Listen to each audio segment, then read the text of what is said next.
Hello YouTubers, Alaska Prepper here. Ladies and gentlemen, I remember a while back I did a video where I talked about food banks expressing their concerns that they may be running out of food in 2021. Like towards the middle of 2021 or something, they said that they would be running out of food because the demand is just too high. And unfortunately, it's starting to happen already. Here it says that North Texas Food Bank local pantries prepare to lose millions of pounds of food in 2021. Deep losses from 3 government programs will result in a deficit of 22 million pounds of food, according to the North Texas Food Bank. What happens when the food banks run out of food? When they can no longer provide the assistance necessary by the growing numbers of people that need food in order to just eat their next meal, in order to just feed their children. You know, when I was at Costco here last weekend, I believe it was last weekend, I was looking around and I'm like, you know what? The shelves are pretty well stocked. And some prices have even come down. And I was wondering why. Like, I was really surprised that a 25-pound bag of beans came back down to an average price of about $15 or $16 a bag, where during the middle of this, you know, about 6 months ago, the price had gone up to like $25. I was like, what's going on here? I did notice that some other things went up in price. Like, for example, the long grain rice, the 50-pound long grain rice is now almost $28, $27 and change, where normally it was about $19 to $21 for a 50-pound bag. So that's gone up really in price. It's about 30% price hike in rice. However, the beans came down, so it kind of evens itself out. But I was wondering to myself, why is it that the shelves are so well stocked? And I can't say that this is the reason, but it leads me to think that it's because so many people can't afford to go buy food. That so many people are now reliant on food banks to get their sustenance. So ladies and gentlemen, what's going to happen when the food banks start running out of food? What's going to happen when the people that donate to food banks find themselves in a harsh situation where they can't afford to donate anymore, and the food banks can no longer keep up with the demand of the food that they dole out to people in need? That is a concern. Because when you have a population that's hungry and doesn't know where their next meal is coming from, things can get pretty scary, in my opinion. But I'm pretty sure that many of you, if not all of you, would agree with that statement. It says here, the North Texas Food Bank and its more than 200 partners are expecting to lose about 22 million pounds of food next year, meaning here in 2021, as they struggle to meet unprecedented needs without resources from 3 key government programs. More than 50 million people across the country will face food insecurity by the end of the year, up from 35 million in 2019. Now, ladies and gentlemen, personally, I think that the number is a lot higher than 50 million. And by the middle of this year, I think it'll be probably closer to 100 million, because it seems that the economy is not going to rebound as all of the politicians and governors and senators and etc. are saying. They may be seeing a rebound in the stock market because of all the fake money printing that's been going on. But just like the Ice Age farmer says, you can print money all you want, but you cannot print food. In a world that is finite of resources, infinite money printing does no good. Food insecurity is twice as high as before the pandemic. CEO Celia Cole told the Texas Tribune, "We are facing a kind of a food cliff, and we are worried about how long we are going to be able to keep up with demand without the help from the federal government." Ladies and gentlemen, even our organizations now are depending on the federal government. I think we're going down a very slippery slope where not only are people depending on the federal government, but organizations that used to be funded by charity are now depending on the federal government. So ladies and gentlemen, the food banks are starting to run out of food, and I see this getting a little worse. Let's go ahead and take a look at a few other articles that I pulled up that pretty much compound this situation, not only in Texas, but across the country. And this article here was published 3 January of this year, so it's very recent. And it says, community college food banks see spike in need with this health crisis. A food bank that helps students and staff at a Charleston community college has seen the need more than double since this health crisis began. The Post and Courier reported that a food bank at the main campus of the 2-year Trident Technical College gave out about 2,000 pounds of food a month before this health crisis started, and now they're giving out about 4,700 pounds of food a month. And the question is this, ladies and gentlemen, when will the point be reached where these food banks can no longer service the people that are in need? Here's another one. Food banks fear possible end of USDA Farmers to Families Food Box Program. The program, which sent more than 100 million boxes of fresh food to families straight from food distributors, was part of the health crisis relief program that might not continue this year in 2021. Now, ladies and gentlemen, 100 million boxes of fresh food. That is a lot. There's 330 million people here in the United States of America. 100 million, maybe let's say that food takes care of them for 3 days. All right, I'm just referencing off of what Mrs. Ann from the Fairbanks Food Bank tells me, that whenever they package food for people, it's usually a 3-day supply.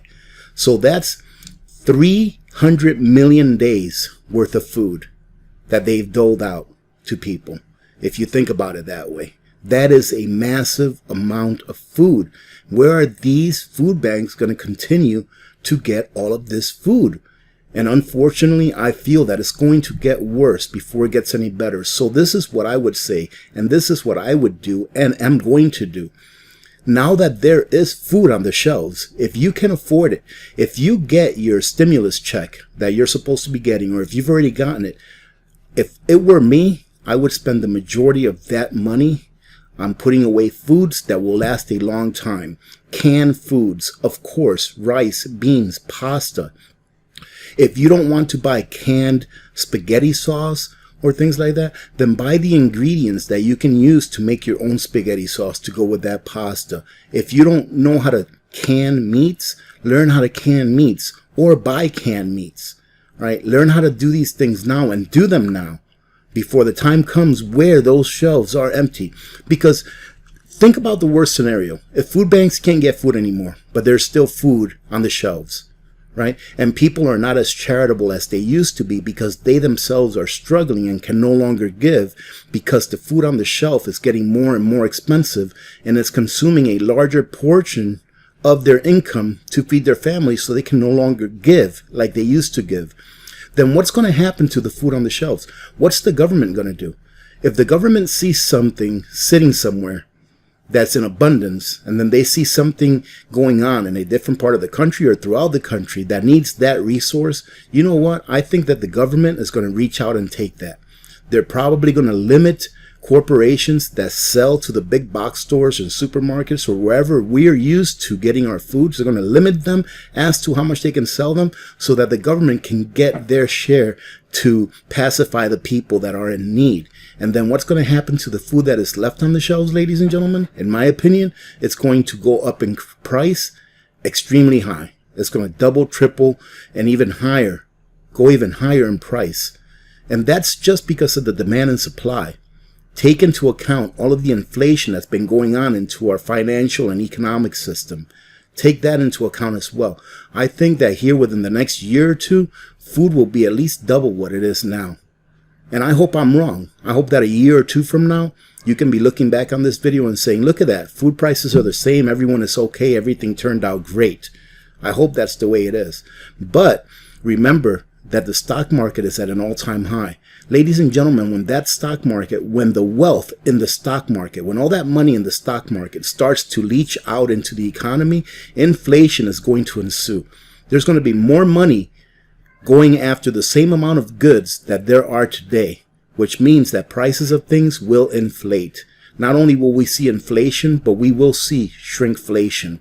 I was looking at some of my old boxes of baby wipes that I bought that I've had from years ago, because what I do is I rotate them. You know, if I buy a new one, I put it in the bottom and I take one from the top, which are the older one. Well, I remember that a box of 1,000 baby wipes was about $19.99, either at Costco or Sam's Club. That was the going price. They're still $19.99, but now they only bring 900 baby wipes instead of 1,000. So look out for that as well, ladies and gentlemen. The best time to prepare, if you have the funds and resources, is now. If you don't have the funds or resources to prepare the way that you know that you should, you're going to have to find a way to make that up. And I know that it's a lot easier said than done, but don't look for ways to tell yourself that you can't do something. Instead, look for ways to tell yourself that you can do something. Look for ways around. Work the system so that you can prepare instead of telling yourself that you cannot prepare. As the Dow Jones hits record highs, climbing past 30,000 points and lining the pockets of the richest, Greg Myers of Soldotna, Alaska, is trying to figure out how to get his community fed. As part of a $19 billion food crisis food assistance program, the Agriculture Department announced in April it would set up partnerships between food banks and food distributors. And here's the last one, ladies and gentlemen. Food Bank expects food insecurity to remain high in 2021. And this is coming out of Wilmington, North Carolina. Food insecurity has impacted millions of Americans like nobody thought it would in 2020. People who never needed help were waiting in lines at food banks.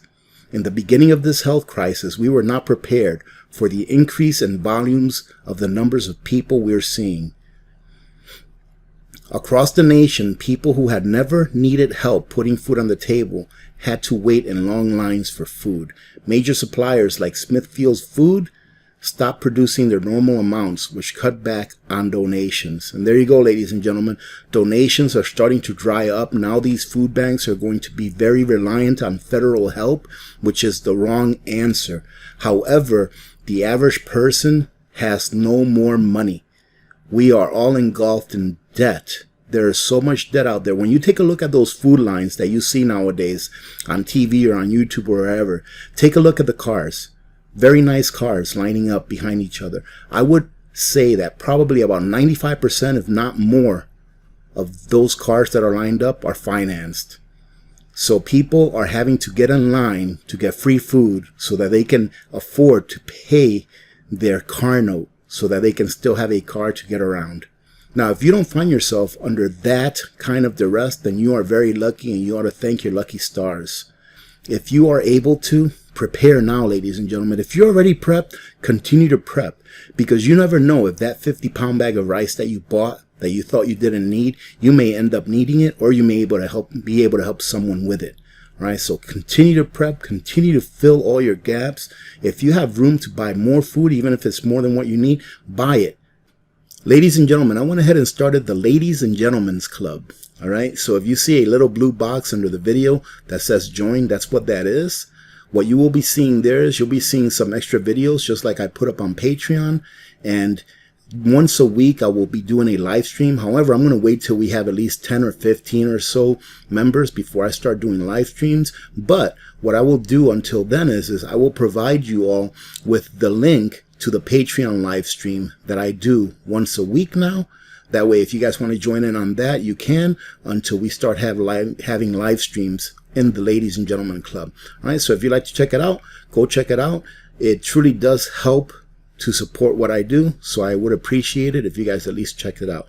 Thank you very much for your support to everyone. Now remember that today for my Patreons, we will be having a live stream at 5 p.m. Alaska time, which is 9 p.m. Eastern time. And of course, tomorrow on Wednesday, we will be having our regular live stream on YouTube, and it's going to start at 3 p.m. Alaska time, 7 p.m. Eastern time. So I hope to see you all there. Having said that, remember to be good to each other. When good people do good things happen. Remember to reach one, teach one, and repeat. If we all did this, the world would be a better place, and you know that it will be a better place. Many blessings to all of you and your families. I'm the Alaska Prepper. I'm out.